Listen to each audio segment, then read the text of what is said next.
Can you hear me, Roxanne? Yeah, Okay. but you're going to have to be louder when, Okay. uh, I'm trying okay. to join on my phone. I think my audio on my Zoom on my phone will be better. So I'm sorry about this, but one more time I'll get on.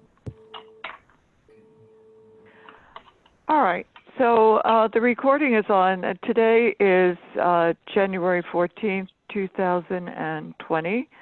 And this is, my name is Roxanne Louise. I'm the president of the American Society of Dowsers. And you're listening to the ASD-sponsored Dowsing Support and Continuing Education teleconference. Tonight, our topic is, can dowsing mitigate the problem of evil? And I have two wonderful people on.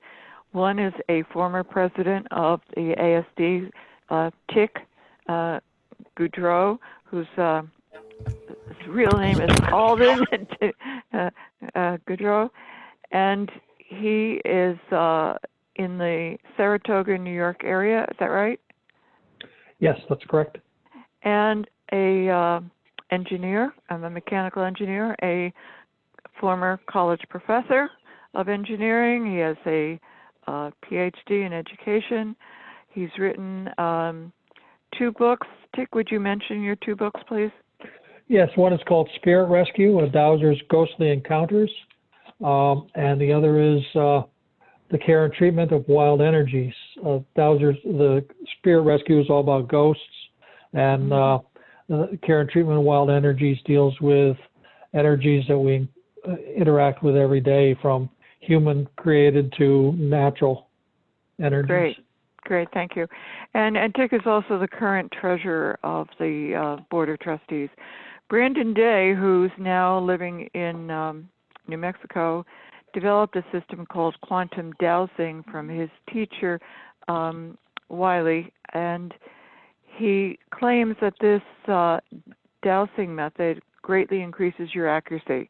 He's been a presenter at the American Society of Dowsers, I think, for 2 past years. Is that right, Brandon? Brandon, are you there? Yes, I am. Sorry about that. It was on mute. Okay. Yes, What was the name of your teacher? Wiley, what was his last name? Wiley Brooks. And was he the founder of the Breatharian group? Yes, breatharian was actually, that's his word. He created the word, which is why I have the website breatharian.com.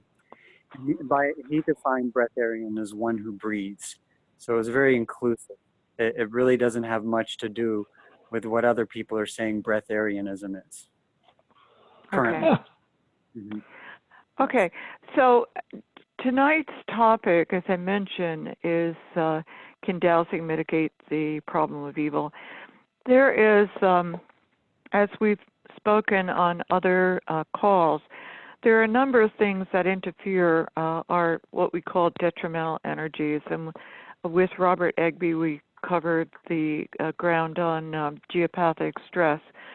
And geopathic stress zones, of course, not only are a problem in them of themselves, but they attract negative energy of other kinds as well. And portals tend to like geopathic zones, and through those portals, entities can come.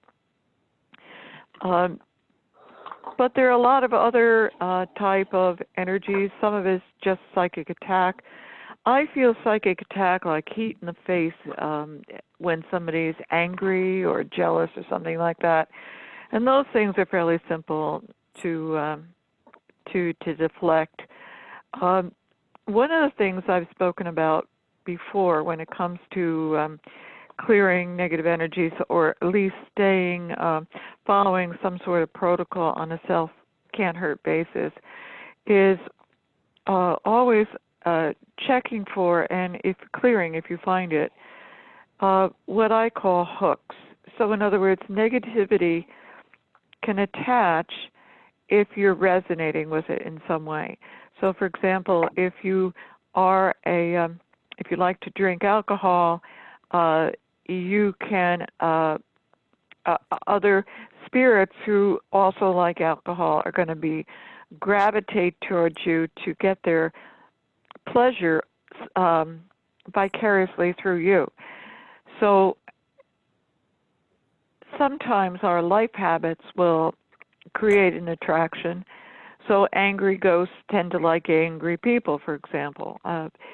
But these entities can also aggravate weaknesses within the individual. Negative energy can cause a person to be off balance, and so they do not show up as their better selves. If a person is aggravated by negative energy of any kind, it can cause a loss in sleep. It can make them grumpy and tend to speak before they think and create a lot of discord and other problems.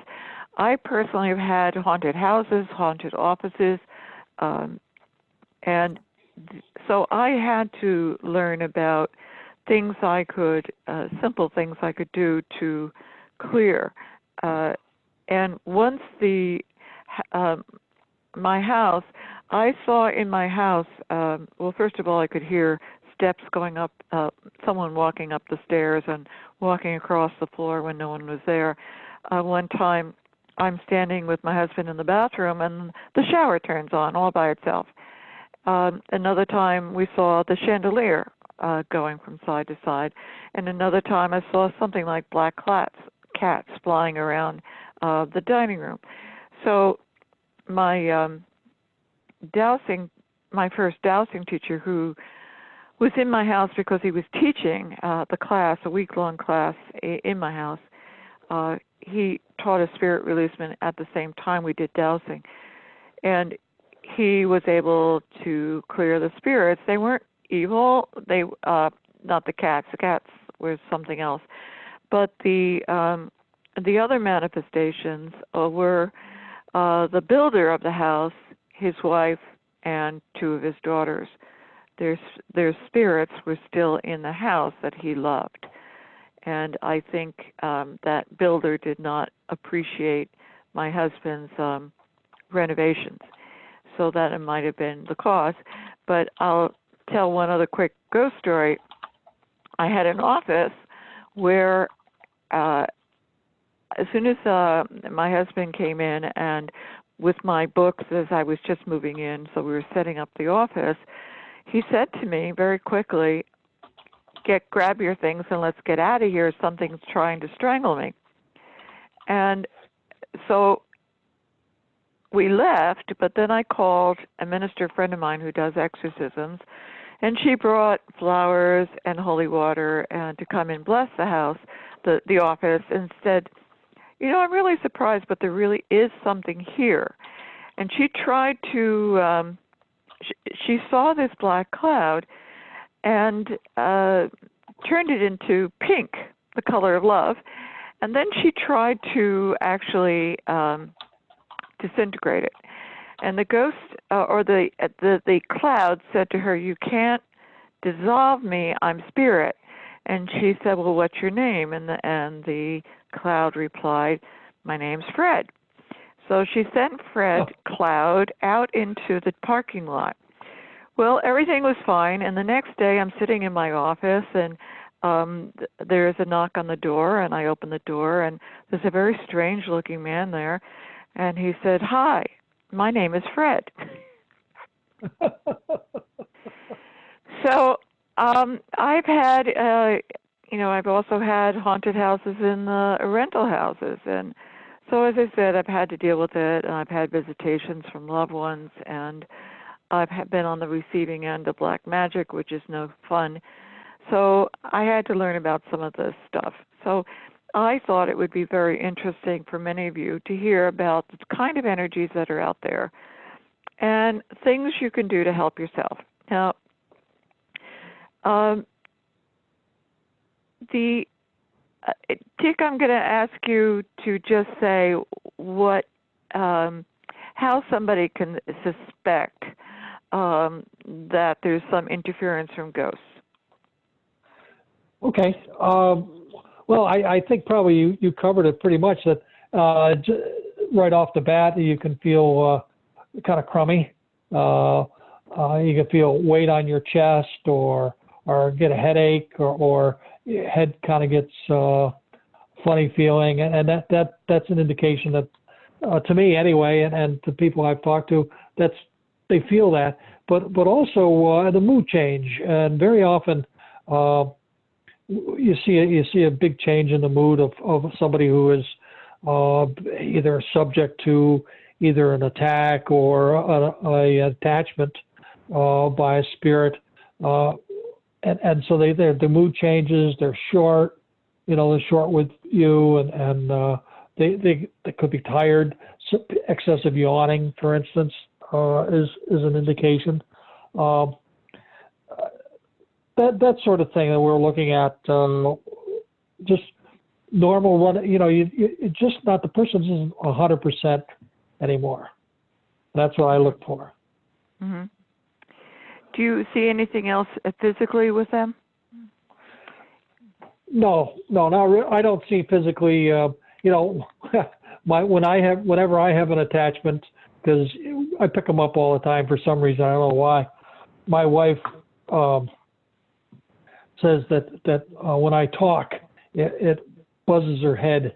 In other words, she can feel my voice being changed by the spirit that's attached itself to me, and so she feels that. But that's pretty much what it is. Now you can also the creepy feeling the creepy feeling of the haunted house or whatever. Yeah, that's pretty much also there too. When you get the creeps, it just doesn't feel right. Very often that's an indication that something's going on as well. So how do you know when something has attached to you or is trying to attach to you? Well, it's something when you feel crummy. I mean, just suddenly, you're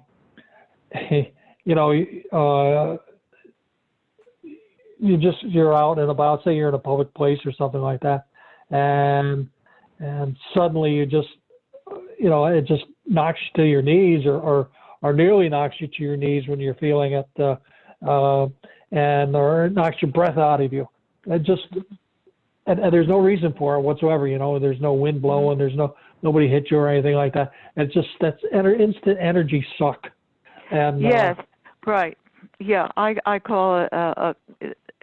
I think when I feel that sudden drain in my energy, I also feel a spot on my body where it's like somebody has a straw and just sucked all your juice out, your life force. Oh, interesting. And you feel a certain spot on your body. Interesting. Yeah, right. There seems to be one or two places that they seem to, I don't know, where a person goes in for a medical procedure and they'll have a shunt put in. Mm-hmm. Yeah. It's as if there is a shunt there, and that the entity will be able to get in there. Now, I've worked on closing it.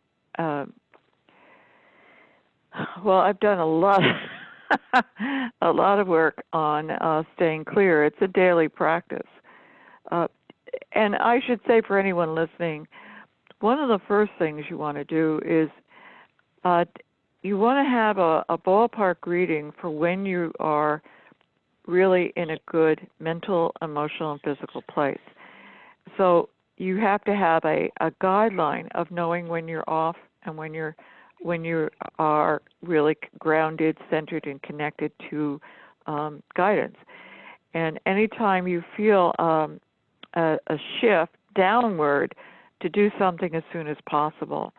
There are times that I found that it's difficult to clear, so sometimes I'm too tired or too weak to do the clearing.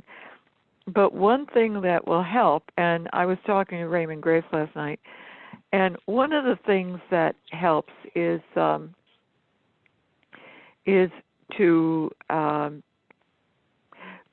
deliberately breathe up energy through your feet. And so as you're breathing in energy through your feet, you're going to, from the earth, it will help you get the energy and then from there to also know that you're a powerful spiritual being and that you declare your sovereignty. Do you want to add something to that, Brandon? Well, I think you pretty well covered all the symptoms of uh, identification. Um, I would like to add the story of my very first possession, the very first time I was possessed. I was 2 years old, and I was playing on the floor, and this one instant made me a master of programming my memories so that I'd be able to uncover them later. Because what happened is I was sitting and I was playing, and my stepdad walked in the room, walked in our trailer, and he walked in, and there was what I called a holograph, uh, flew out of his body, and it hit me like a ton of bricks. Now, up to that point, I had never actually thought a negative thought myself. Um, I was known in my family, they called me little baby Jesus because I really just had no clue about anything negative.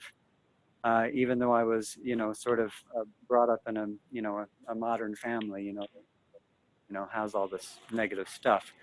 Well, what happened to me is that this holograph, which is what I called it at the time, basically hit me like a sledgehammer, and I noticed that its thought qualities were antagonistic. They were mean. They were they were not my thought very clearly, and its job was to basically make me forget that it was different than me. And I wrestled with this thing actually for years, and this is what began my quest to find God. Is that I heard about God, and I knew that I needed God's help because I fought with this spirit, not actually fighting, but just really it was more like a wrestling match trying to get it off of me, and I couldn't do it. So I basically began to then use all of my time imagining myself remembering what had happened to me when I was an adult, whenever, because, I considered that adults had this superpower of being able to think for themselves. They could decide to go to the store and just go. They could buy whatever they wanted to buy.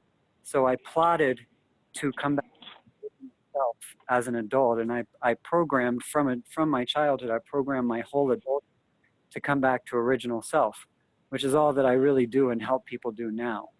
So Yeah, so the original self being connected to source, is that what you're referring to? yes, who we are originally born as. When you see a child, a brand new child, you can see the clarity of their thoughts is just absolutely pure. They could never imagine hurting someone, right? Because that's just the nature of children until something comes in and sort of switches things. There is an original self, the one consciousness that we're born as is still actually within all of us, that original pure self. So I'm just kind of telling this story to add on to what Tick was saying and you were saying about the quality of thought, the changes that happen. Right. So beneath everything is this original self, and Mm-hmm. yeah, and that's my story, and that's kind of what's been the driving force in my life has been to come back to Mm-hmm. original self. Yeah. Well, you were lucky in that you, although you were very young, you knew there was a shocking difference. Yes. And the thing is that many people don't realize um, that the way they are is not their core nature. It's being mucked with by this overlaying of another personality. Right. I do want to, before we move on, I want to say what I found about this as an adult because I'm a consummate problem solver. If I see a problem, I can't let it go. So what I found as an adult is that what happened, the reason that this entity was able to find me is that I had energies in my body that were in harmony with it. You see, I always protested against food because I just knew that it was poison and it was killing me. And I mean, my parents were we were very poor, so we were eating very poor quality food at the time, and I just could not eat it. I mean, I sat at the table all day long, all the time, because they just made me sit at the table until I finished my food, which of course I never would. But it's Very the typical. yes, the energy in the foods are in harmony with entities. So, and I'll just add on to this that these entities are actually our allies, and this is why I wanted to stick with just talking about possessions and things today, because there's actually a way to use the entity, the demon, to remove the toxin within you that it's in harmony with. So my practice is just getting rid of the fight. I don't fight Mm-hmm. anyone in the spirit world, and I'm very adept in the spirit world. I don't fight. Because I'm the master. Why would I fight anyone? Yeah. Well, you and I had a private conversation that I'm going to repeat for everyone here, because years ago I wrote my first edition of Therapeutic Dowsing and Telepathic Healing, had a large section on spirit releasement. And I took it out later because I felt it was going to spook people that didn't need to know that information. But while I was writing the clearing prayers, my computer, which was a Mac, kept crashing, and Macs don't normally do that. And there were these black things flying around my room, and something was poking me in the neck very, very hard, like sticking me with their finger sort of thing.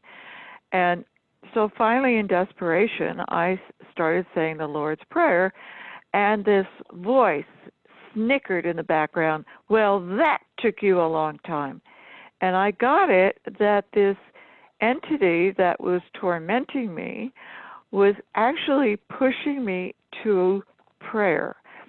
And yesterday and today I was reading Paramahansa Yogananda's, one of his books, on the topic of evil. And he said that evil has a role of pushing us to, well, first of all, it provides contrast from good.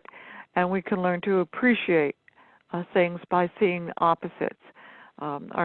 Since our whole earth seems to be of oppositions and seeing things by contrast. But he also said that the value of the evil is to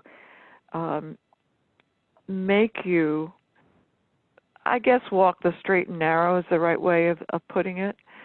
So, for example, if you're under some sort of negativity, then you have to establish a regular practice to stay centered and cleared and connected, and work on healing your issues, because it doesn't feel good if you don't. Tick, you want to add anything on this? No, I'm interested. Go ahead, continue. Okay, so let's say, for example, you feel something attached, and you're not sure, is it a ghost, is it an astral, is it what is it? I don't know about either of you, but I have a series of charts. And so I'll go to a chart and ask, well, what is it? And I'll get a lot of information of what it is and what its intention is, and then I'll look for how it attached. In other words, what was my weak point? Was it because I was pushing the candle at both ends? Was it because I was depressed or in a funk or angry or upset, and that weakened my energy field or made me resonate with something? Because one thing I noticed is that for years I would receive psychic attack because people were jealous. And then once I healed the original wound of jealousy, not me being jealous, but my sister being jealous of me, once I healed that, I didn't know, I never experienced psychic attack for the purpose of jealousy anymore. So I removed the hook. So it's very important that people know that one of the things that you have to deal with is saying, okay, what has been going on with me? Where's what's the issue, and work on healing your own issues, because those issues are things that the entities can resonate with, and they always feed upon your weak point. Brandon, you want to add? Well, I just think that's really true. See, one of the things, so I want to go back to the beginning of when you were introducing me, just to say that Wiley, my teacher, claimed to come from the stars. I met him when I was 4 years old, and he came on national television in 1981 on That's Incredible, and he lifted 10 times his body weight. I didn't know at the time, but he did that. He found the power in his body, the physical power, when he fasted.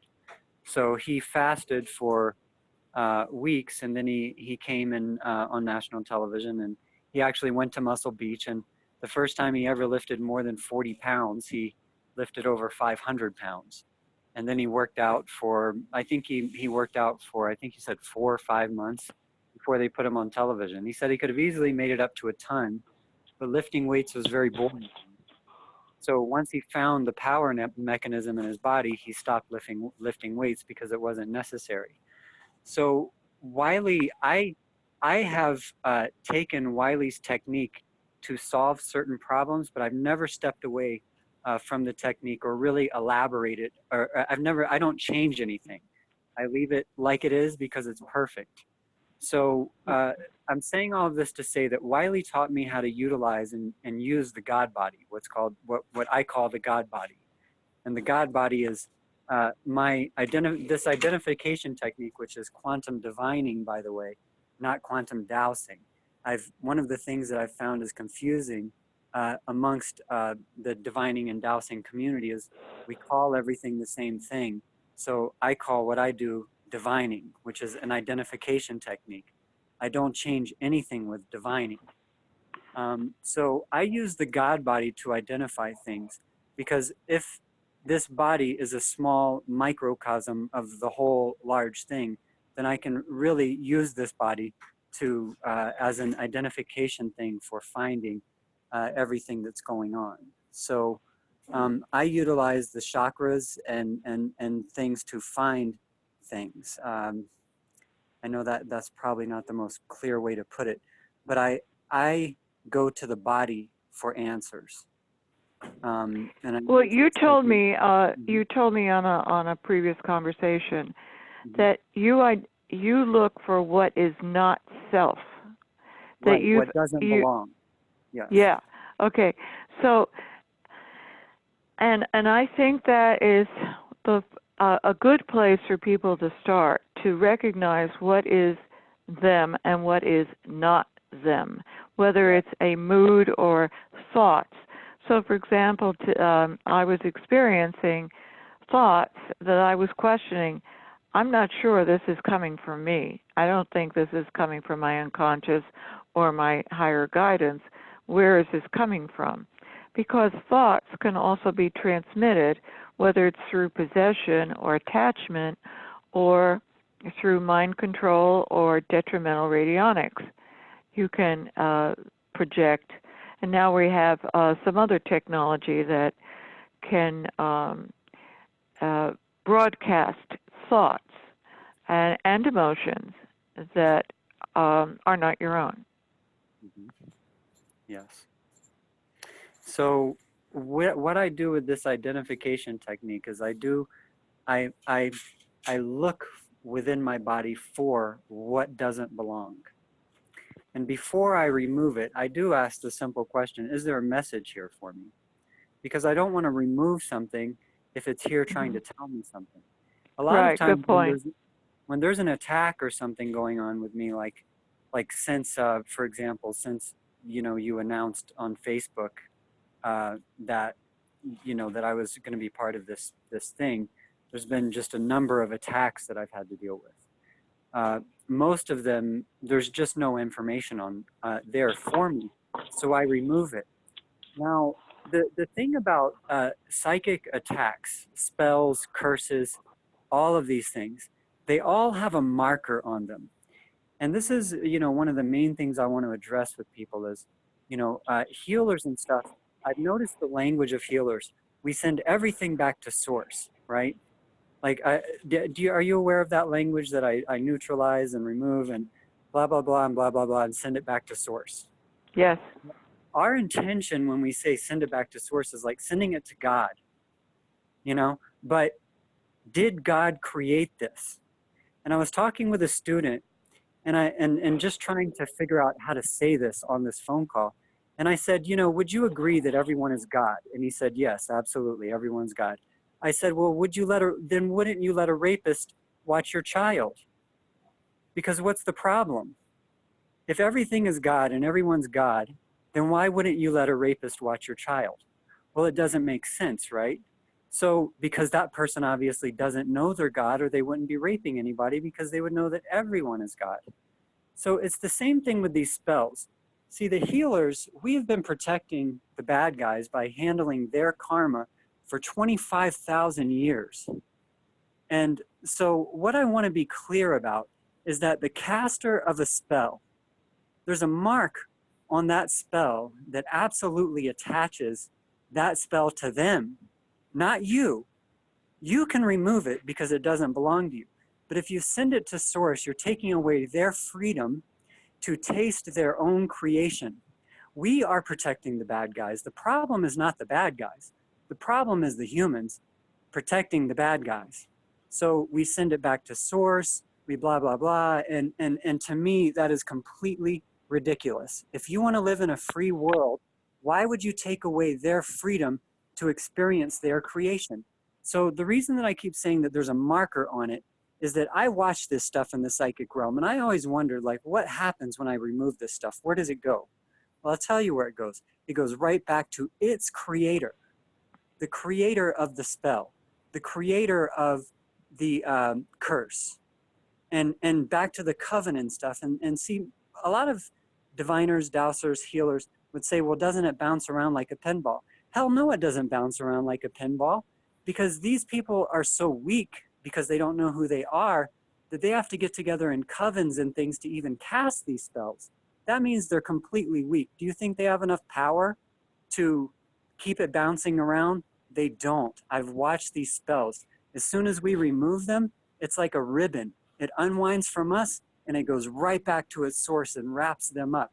Unless we choose to do this clearing thing where we send it back to source, which is taking away their freedom, which ultimately says to the universe, I don't want to be free. So I wanted to just kind of address that and make that very clear. Tell your Martin Luther King story. Martin Luther King? Yeah. Remember when somebody spit on him? You're asking me? I didn't know I had a Martin Luther King story. Oh, okay. Well, I'll tell it then. I'm sorry. I thought it was you. Okay. So Martin Luther King was accosted by a man who spit on him, and the spill ended up on his chest. And so King took out a handkerchief and wiped the spittle off, and he handed the handkerchief to the man who spit on him and said, here, this belongs to you. Wow. So it's like if you get mail with somebody else's name on it, what you do is you write on the envelope, return to sender. Yes. Now, I would do things like scramble the frequency, which Raymond Grace teaches, scramble the frequency and transmute it, convert it into all that's good and holy, which is Robert Egby's, or some other thing of transmuting it and sending it back to source to be reprogrammed. So some people reprogram it just take the energy and instantly transform it into some positive energy. But once in a while, and it was just recently, I felt I had enough, consequently my blog article, and I said, all right, comes a point when I'm just going to return it to the creator of this energy. Doesn't belong to me. This is yours. Here. But I also asked to pulverize the repeat program. So we do not have a tennis match. In other words, I want to say something so that it doesn't, any backup programs don't come back, or say that any further mail from this individual keeps going back to the source. Dick, do you want to add to this before Brandon does? Sure. Before we go on, yeah. Very similar to the technique that I use for shielding. Because you're always, if you're out in the world, you're always subject to something, and be it even on a highway or driving on the road or working with a bunch of people. But one of the things that I've always used and always talk about is using a mirroring shield that does exactly what you folks are talking about, and it just shields it. It's like a mirror, and you set it up as a thought form, and you send. All it does is just turns around and sends everything back to the sender, to the person who sent whatever thought forms or whatever bad intentions, what have you, towards you. So does this mirror have the intention only to send back negative stuff or everything? Only negative, because obviously you want to enjoy all the good, loving things that people send you. But yeah. whenever there's a negative thought form or negative thoughts, what have you, come your way, that they would be mirrored. I like the pulverizing thing that you had came up with too, pulverizing the program so you're not playing tennis or badminton, and it's the backup. Idea. Yeah, it's I think it was Mark. What's Mark's last name? My mind is on the board. Gail West's partner. Anyway, Mark, who was on what? Hurwitz. That's it. Thank you very much. Sudden had a senior moment. He calls it triple redundancy, and in the computer world, you have a program that has triple redundancy so that if one thing fails, something else can take over. Well, the ritualized stuff has backup programs or redundancy programs, or they have a way to try to shield themselves, and so that if you send it back, it's not going to get through. But Tick or Brandon, do you say anything special so that their own negativity will in fact get through to the person who created it? So just to give you a little bit of a backdrop for where I'm coming from.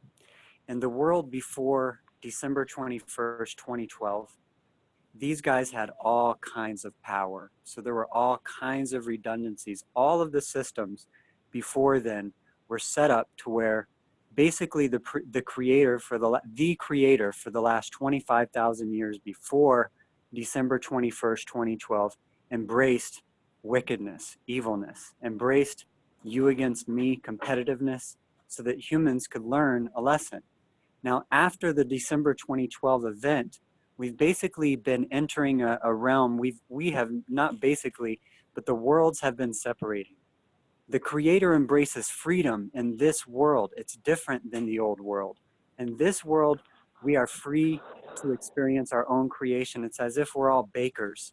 And instead of getting to have our cake and eat it too, like in the old world, they could take our cake and eat it.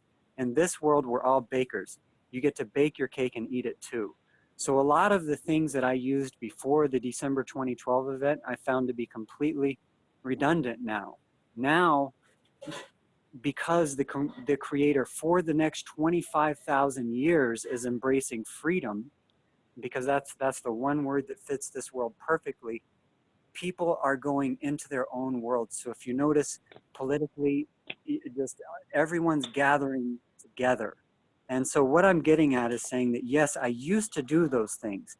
Now what I found is that there is another mechanism in place that firmly attaches people to their own creation. So while they might be working to do a certain thing, I've really not found it necessary because I don't use force in the spirit world. I simply watch where things go. I found it the worst of witches, still the same stuff happens. As long as we don't take their creation from them and take care of it, they have to take their own creation. It's a different mechanism in this world than it used to be. That's all I wanted to say about that. Yeah, I know that some people that do magic are putting their karma on you, and the way they do it is through. I mean, let's talk about the media. They give you, or movies, they give you a hint of what's going on, and so if you don't respond to the subtlety of hints or allusions that it's and have an objective, it's considered consent. Yes. Any thoughts on that? Yes, the consent, and it's funny because I wrote this note while you were talking earlier. Consent, the agreements could be a number of things. They set up the spells to where they call you from a strange number. If you answer the phone, you're agreeing to take on the spell. It's really diabolical the way that they work these agreements. You know, if they Oh, come so you and shouldn't step, answer the phone if you don't recognize the phone number? well, you know, I've definitely checked myself and found that that's part of what they do, you know, is hit us with these spells when we just, because then we're saying, well, with my free will, I'm accepting this call, you see? And so there's Well, all kinds of mechanisms like this, yes. that gets into the whole topic of vows and agreements and contracts. And what I found is that some of the stuff is done in the sleep state, and you're not aware that you are agreeing to something. The and the other thing is that even vows that you may have taken in another lifetime can have been to a false god, a false guru, and the devotee has no idea that they're being led astray by taking on a vow to be in this religious order. They think they're doing something good of serving God, but it's not God. It's a false figure. Yes. Anyway, any other comments? When dealing with that sort of thing, I work with programs, the programming yourself for Spirit Rescue, for Dowsing, what have you. And one of the things that you always do is you make sure that your program is said out loud. That being said, that way, if you're thinking, say you're in a place where you think that you're in a haunted place, and your thoughts can go wild, and you do all sorts of weird things with your mind. But instead of doing that, since you've set out all your protections and your shielding out loud, that you've sent that energy out to the world, and the only way that you can change anything or negate anything is to actually say it out loud. And naturally, you wouldn't be walking around if we're talking about haunted house or whatever. Geez, I hope blah blah blah comes and gets me, or something like that. You would never be doing that. And you might, in your brain, you might be saying something like that, but you wouldn't be saying that out loud. So the partnership, the agreement is made with your dowsing system. So Don Taylor always made you say your programs out loud. Is that what you're referring to? Exactly, yes. And the reason why is because so you can't change them by thinking about it. Okay. Yeah, that's wise. Okay. I wanna add something that you were saying, Roxanne, about the straws. So I was meditating one time, and I found this vampire in my field, and it was as if if you can see vampires, they always look like just disgusting. I mean, they really don't look, I think there's a reason they look glamorous in movies, because in real life they look really terrible. And so I found this vampire in my field, and I used to just blast them. I mean, I used to shoot them with fire and, just really try and burn them to death, because it seems like they were like these parasites that unless you burn them, they don't leave you. Well, I found a secret about vampires, and I really joyfully share it with the world. Now, when vampires turn into these light beams and fly up to the sun. It's an incredible miracle. So if a vampire or something like this is in your field, and I'm saying this to you because of the thing you said about the straws with the energy, you see, Yeah. we're creators. We are energy dynamos. And what I found about vampires is if they find me, there's something in me that belongs to them. So the deal is I tell them to take whatever it is that's in me that belongs to them, because the truth is nobody can take a damn thing from me if it belongs to me. If it belongs to me, it's mine. If it doesn't belong to me, I'm willing to give it to whoever feels like it belongs to them, whatever it is. So what I do with vampires and things is I tell them, and I make sure that if there's anything sucking on my energy, I'm like, here, I'll wrap up everything that belongs to them in a gift and say, here you go. Here's some balloons with this gift. It's got your favorite wrapping paper on it. Here you go, and go away and don't come back ever. And that's what I found is it's a method of utilizing the sort of demonic world as an assistant for my evolution. They will take old stuff that's within you and take it with them. It belongs to them. That's how they found you. Because I always wondered, how do I get to these very high states in meditation? I'm meditating for, 80 hours a week, and somehow these lower level entities can find me. Well, they can find you because there's stuff within you that doesn't belong to you, because of us eating foods and things as children that were poisons. A lot of these demonic things are here to help us. You see, the thing that the whole demon world knows that these Satanists don't know, this is the funny thing. The funny thing about these Satanists and stuff, and God bless them because there's some on the phone right now, the thing that they don't know, that the whole demonic world knows. Satan knows it, Legion knows it, and every demon knows it. Every demon acknowledges the Creator. Satan acknowledges the Creator. Legion acknowledges the Creator. It's only these idiots that don't. So really, these demons and things like you found with the Lord's Prayer, they are here working for us. The Satanists and things, they don't know that, but that's why they call Satan a liar. He's lying to them because they're not acknowledging the Creator. So they deserve to be lied to. They deserve to be dragged to hell until they recognize that the Creator already gave them everything. There's nothing to manipulate. You can't manipulate power if you know who you are. So what do you do with the demons? I check my body to see if there's anything in me that belongs to them. When I'll find where it is in my body, and I'll give it to them. And they take it away from me, and they are whole, and I am whole. They're even more whole, and I'm even more whole. Do you send them to source then?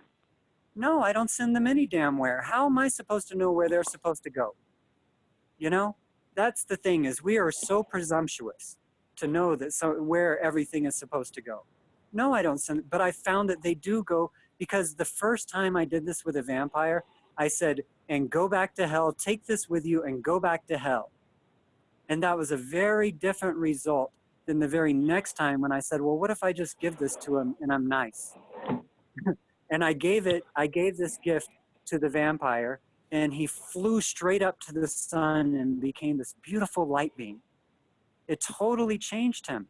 He was like, or him or she or it or whatever it was, this vampire joined the higher vampire family, where I guess there's a higher aspect of their family that's helping the lower aspect of their family, much like humans and our galactic star brothers and sisters.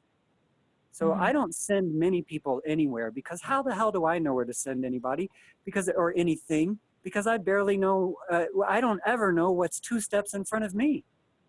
All I can ever do is put 1 foot in front of the other in the right direction. I never know what's 2 steps ahead. So why would I presume to know where everybody else should go. So no, I Okay, don't. so I don't but send what anything. about asking to send them to their appointed place where they have the help they need to evolve and where they can do no harm to any living being?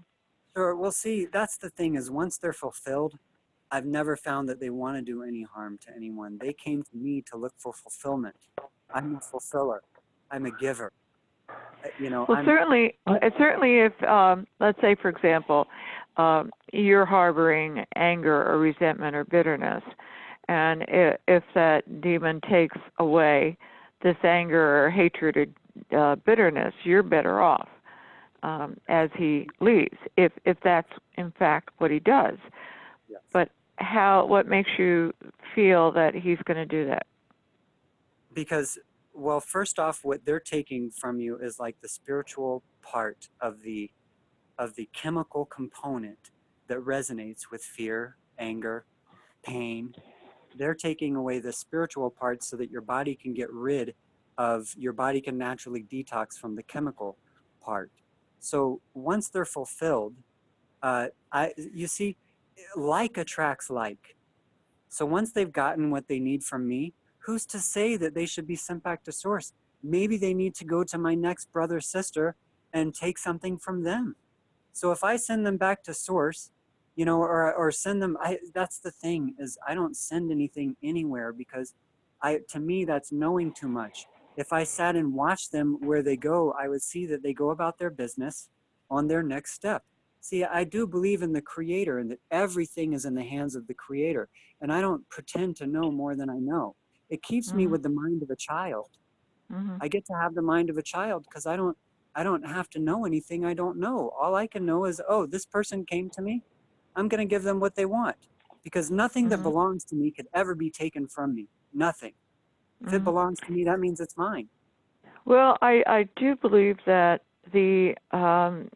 you approach things in different ways until you find something that works. Yes. And so I started returning to sender recently because I've kept getting attacked. And as I said, enough's enough. Why am I trying to clear this up if they're sending more crap my way? So I'm just going to return it. Yes. Tick, you have anything to say on any of this? I do.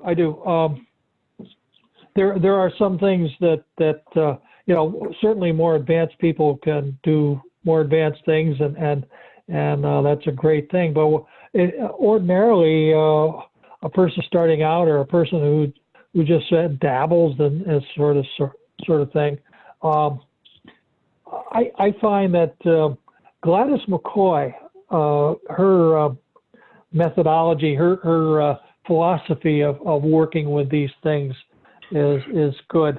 And the thing about Gladys McCoy is and I didn't always agree with everything she said because it was too simplistic. But when you start out, you want to be simple. And when you want to start out, you want to be simple. And Gladys McCoy would say, "Get the hell off me." And not quite like that. But Yeah. so you say, and so you feel funny, and so you douse. Am I clear of entities for all times and all aspects of my being? Yes. Okay. Am I free of energies that are foreign to me, not for my highest good? No. Okay. Will you, dowsing system, get rid of it? And I don't care where it goes. Just get rid of this energy, send it to the light, send it wherever. And that way you're not really worrying about it.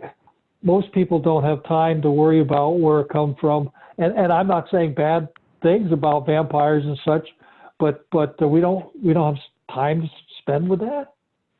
And so when we look at the down to earth stuff like Gladys used to say, and some people would say, well, don't you want to talk to your ghost that you talk to?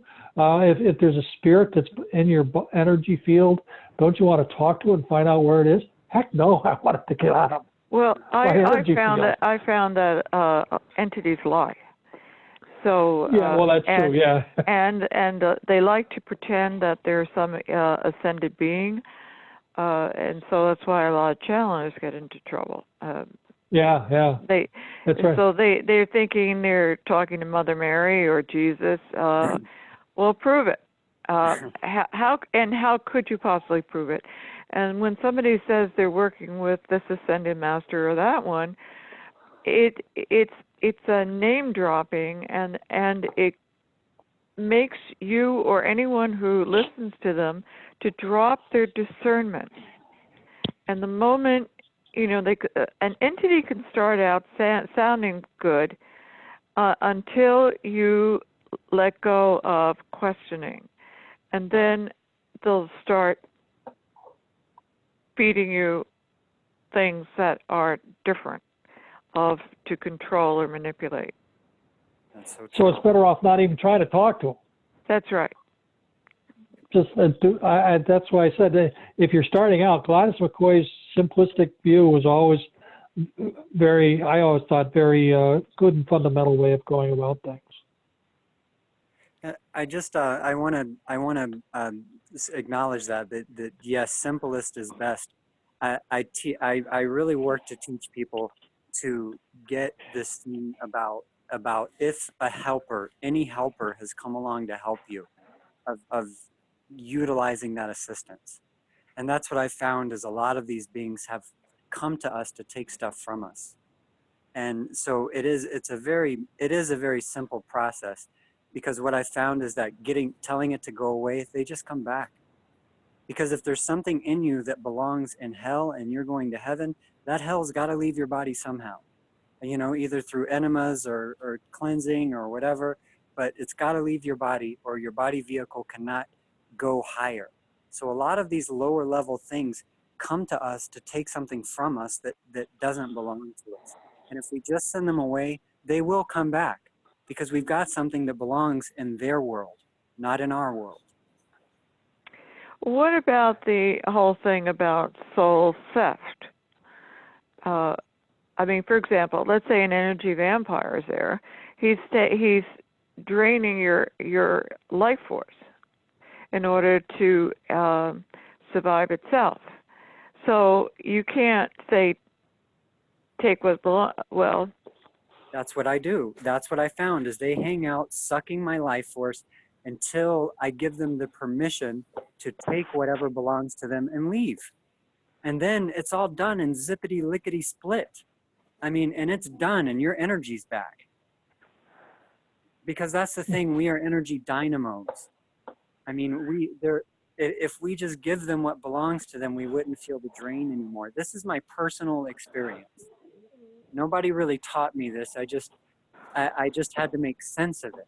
And so once the one thing is that we know how to connect to source directly and get our energy, which is why it's so important to keep that channel open. And my take is that these entities come to us because they're not connected anymore.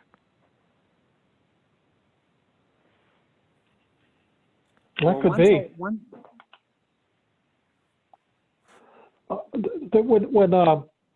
entities, I think that happens. My wife B is always finding entities on me. I bring them home. What'd you bring home now? Did you go outside? What did you bring home? So what find out is that you think that sometimes maybe they just jump onto me or somebody that you know, or somebody who is aware of spirit and what have you, just to go on to their existence. And so we're not talking about the real heavy duty stuff. We're talking about earthbound people, right. and even some earthbound energies that are not human. They're just looking. Sometimes they're just looking for a ride home, or looking to be helped to go home. I know that too. Yeah. May I add something? Can we wait until 9 o'clock? Oh, wait a couple of minutes? Yes, sure. Thank you. Right. Is there any? So how do you get rid of them, Tick? Well, if you're not going to do it in 2 minutes. but basically what you do is you work with, you can do a number of things. You can talk to them directly. You can ask your dowsing system to help them go, and then you just bring around and you circle them with their loved ones from the other side. They kind of process and their spirit guides or whomever they have their belief system. They sort of circle around them, and it's kind of like I like it to the ending of Close Encounters of the Third Kind, the movie when Richard Dreyfuss is being surrounded by all the aliens, and it's like the people get all surrounded by their loved ones and spirit guides, what have you, and then they move on. And once you do different things to get that to happen, and you can just talk to them, or you can get your dowsing system to do it, or whatever. But again, you can't do it in 2 minutes. So do you feel them leave? Do you see them, or what? Oh yeah. And you feel them leave, you see them leave. I do, and it's very often it's very emotional because you're not sending somebody home. You're helping them move on in their evolution and their spiritual quests as human souls. Now, some of the nasty critters, then that's a little bit different. But nasty critters might not necessarily be all that nasty as we're learning. It's very interesting. Brandon, you have anything to add? To the total conversation or that part? Any part of it. Well, I do want to just, you mentioned movies earlier, and so I wanted to make one point about, and I thought it was best made through one of the current big movies amongst the younger people now, which is the Avengers stuff.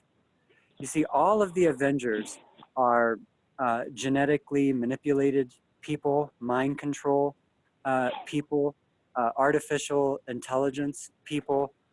Artificial people. None of them are natural born heroes. The one bad guy in the Avengers saga, his name is Thanos. He's a natural born being, and he had a dream, and he completed his dream, which was had to do with, they made it about population control. But my point is, he completed his dream, and then they basically, all of the Avengers had to make a false timeline to live on because he'd already destroyed them all. And this is the way that media works. The bad guy's generally always the good guy. The good guy's generally always the bad guy. So that we have an emotional investment in the bad guys winning because they make them look like the good guys. And I just wanted to kind of make that one fun point. Whenever you're watching a movie with bad guys, usually try not to get too emotionally involved, because that's how we agree that the bad guys win, is because they make it like the bad guys are the good guys and the good guys are the bad guys. Yeah, well, it's true that they seem more exciting. Yeah. Interesting So characters. it's a nice thing to embrace the bad guy, because generally, when you look at the whole plot, the bad guy is the good guy. The one who's born with a natural tendency to go in his way, he followed his heart. And then these people who are genetic manipulated people, mind control people, they are the ones who are always trying to stop the one who just had a dream in their heart and went to complete it. And that's all. Okay. The time has really moved on. So I need to open it up to questions. There was a woman who had a question. Yes, this is an interesting perspective. I've never really heard anything like this before. I've never really had an experience of vampires or angels, one or the other. And yet, when you say God is wickedness, see, that's like saying that God is a split personality. He's love and he's hate, he's goodness and he's evil. And that's sort of an Eastern duality philosophy, whereas the quote, the way I grew up, I'm 72, the way I perceive it as in the beginning, God was good. I take that one line in Genesis to be the truth. And so we're all created in the image of good, and sometimes we're not good, and we can achieve to be more good.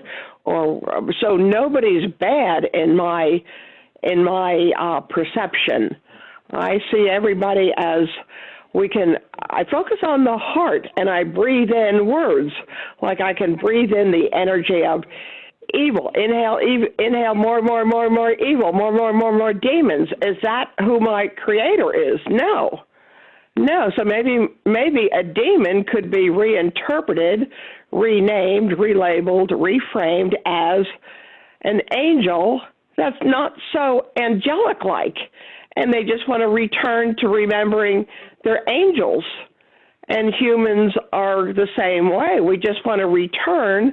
And in fact, a lot of the groups I hang out with, we recognize this as an old pattern, a paradigm, and we're moving into this new paradigm called really divine. We're becoming divine humans. We're not asking God to help us.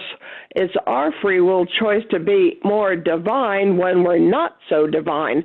The word as is very powerful.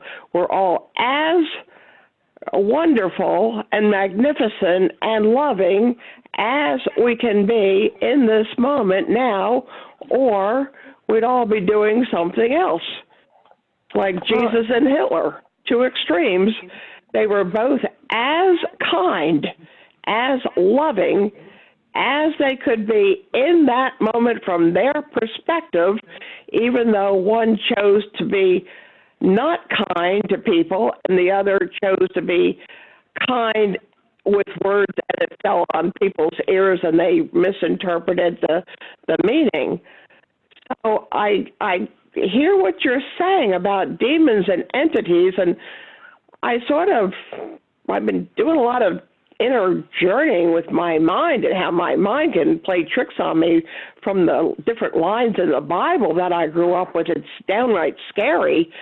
I can be like Saul Paul. I can go two extremes. I can want to kill, and then I can want to be kind. And I have to choose which one do I want to be on a continuous basis with. And the killing is just an extremely absence of kindness. It's like war. There's no such thing as war. Everybody is killing, taking away somebody's life in the name of peace because they want to get peace, they want to have peace, and they're judging the other person as saying, you're not giving me peace the way I want it, so bang, bang, I'm going to kill you. And the other person is saying, you're not giving me peace the way I want to, so bang, bang, I'm going to kill you. And they're standing there killing in the name of peace and for peace. Work. Yeah. You're absolutely right. So, that's just my in on that. But to say December 21st, 21, or 12 rather, was a shift between wickedness, God, and a loving God, not true for me when I say God has always been loving and everybody's behaving as best they can. The rapist is behaving as best as he can, and those of us who find it unacceptable, that is not acceptable. We don't have to have them babysit for our children, and we do have to notify proper, places or that he just got treated, that way from his parents, and his parents is just patterns, and somebody's got to say enough's enough. That's not acceptable. They think it's acceptable, so they do it. Yeah.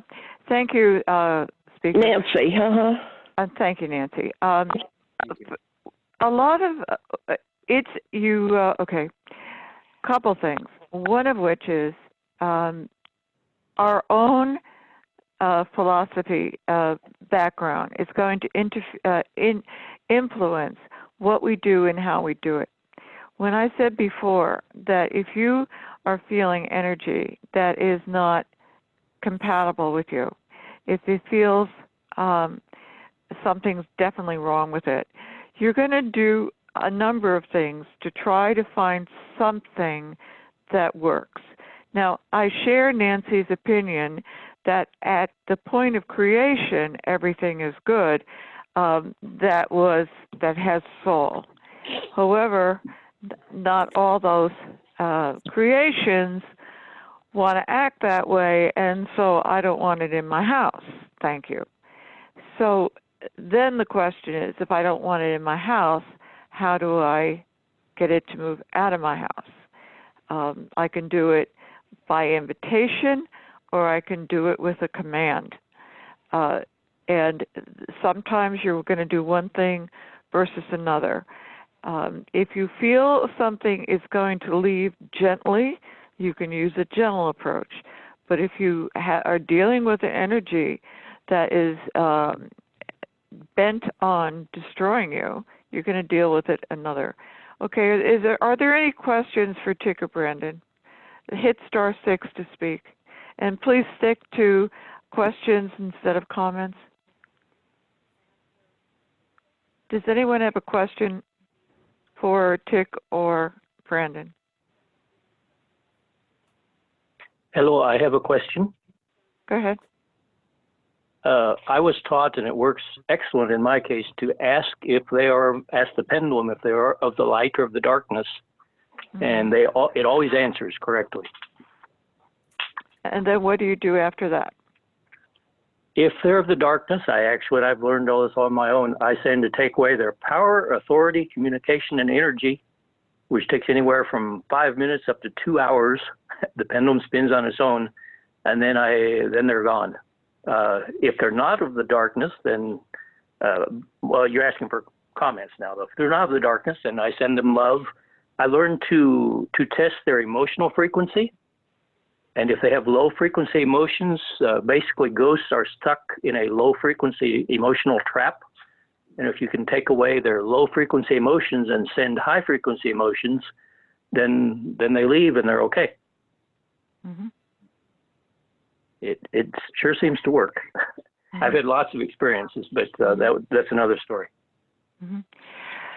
The other thing I will mention that we didn't talk about that can be a factor are things like cords, because in relationships we create cords of, for example, of affection, or of sensual feelings, or some other kind of mind links, and after if the relationship ends, these cords can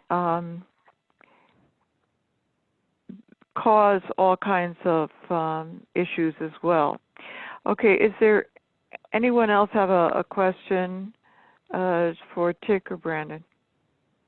Yeah, I'd like to know why you judge something as good or bad, dark and light, because if you imagine being the sun and you're shining your beautiful, beautiful light onto like the moon, well, when you hit the moon, that's the total light. Around to the edge, it's very lit. Around the border, it's somewhat lit. You go around the back, it's a little lit, and you go way in the back, it's totally absence of light. So there's really no darkness from this new oneness perception, which is the way God sees everything. There's just 5 different shades of light, 5 different shades of oneness, goodness, 5 different shades of success, total success, very successful, some success, a little success, unsuccessful. I got divorced, I lost my job. Nobody's a failure to God. I don't understand this judgment duality stuff. We got to leave that. That's been around too long, too many thousands of years, and it's not the perception of the Creator. It's inconceivable. So if you feel everything is light or some variation of that light, and you're dealing with a light that is giving you tremendous problems, how are you dealing with it? Well, first, I don't interpret that as problems. God is not a problem to me. God presents us with issues in life, learning lessons. So I would just say, okay, that being, I wouldn't even label them entity, that being is not of the light. It's no different than that TV show, Ghost Whisperers. People just want to return to the light. More light. They have an absence of light, and they're like crying out for the light. It's not that they're dark, it's that the people perceiving them are dark, but they're like screaming, I want to be back in the light. Don't label me darkness. I'm not evil. I've got a good heart. Return me back to source. So the way you would approach it is send them to source. Of course. Okay. Otherwise, you're saying there's two sources, an evil source and a good source, and that's inconceivable because God is not a split personality. God doesn't have two sides like that. Yeah. So, I do have a quick comment there, if possible. Yeah. Pardon? A quick comment. Yes. Okay. In this case, they are answering whether they're of the darkness of the light, and the various times I've communicated with ghosts, I ask the pendulum, are you of the light? And they say no. It answers no. Are you of the darkness? It answers no. That's right, 'cause they don't know from their perception. And you can't read their mind. That's not your job. Your job is only to read, to have your DNA and your energy give you the best answer you can get. So if you get a no and a no, then you have to just sort of negates itself out and just say, I love you, beings. How can I support you in returning to the light? That's what I do. Yeah. Yeah. In that case, they have answered, basically asking for help. Well, I think at this point we're going to have to end. So I'd like to kind of wrap things up for a moment. As you can tell, everyone has their own philosophy on how things work. Like, are we all created good or not? Is it just enough to send them to the light and everything's going to be fine? Or are they going to go willingly or not? And so what I'm saying is that as you are experiencing different things and finding things that do not feel right and are clearly dragging you down, you have to do something. And so the first place, of course, is to seek the light yourself and seek to be energized yourself by grounding, centering, and connecting to the source. But then you're going to start experimenting with what works for the situation you have. When I tell you I have been on the receiving end of black magic, it was not something where I could simply send them to the light because it didn't work. And many times you ask them, how can I help you? And they're going to lie to you or not answer. So you are going to have to find something that is going to work in the situation with what you are dealing with. And there are so many things out there, there is no simplistic answer. So that's where I'm going to end. So I'm going to say a couple things. We have another teleconference on Monday. Susan Collins is coming back and giving part 2 on dowsing for water wells. And on Tuesday the 21st, I'm going to do something by Heather Wicks, who's with the Australian Victorian Dowsing Society. And she came up with a protocol for dowsing to mitigate the fires as well as droughts.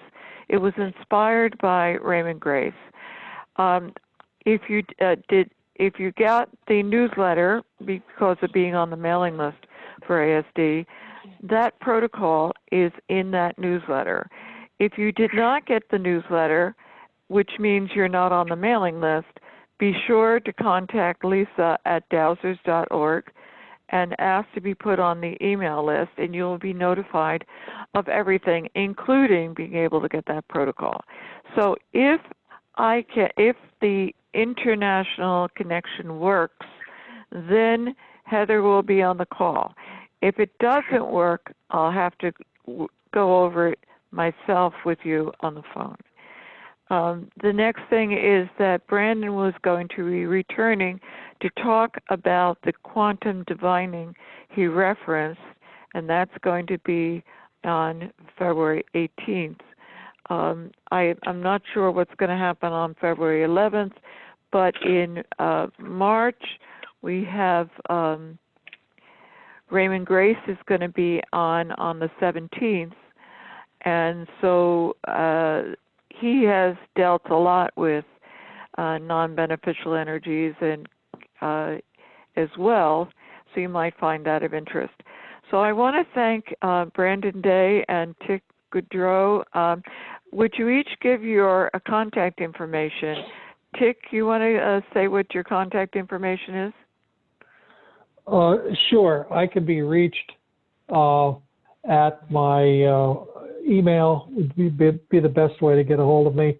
It's Tick, T-I-C-K, at dowsers.org. That's the easiest way to get a hold of me, and I'll answer when the emails come in.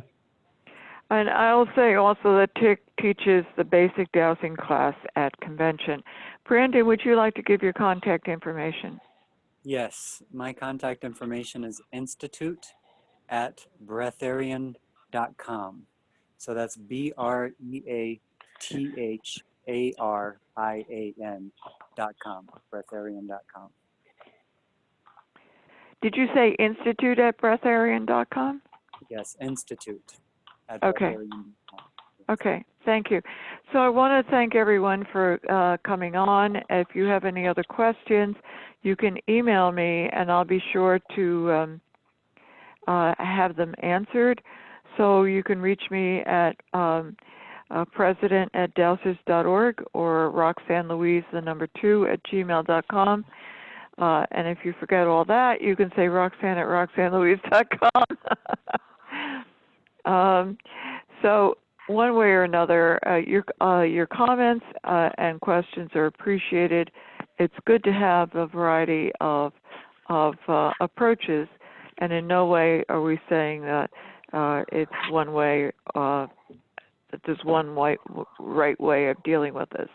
So I want to thank everyone, and I'm going to say good night. Thank you very much, Tick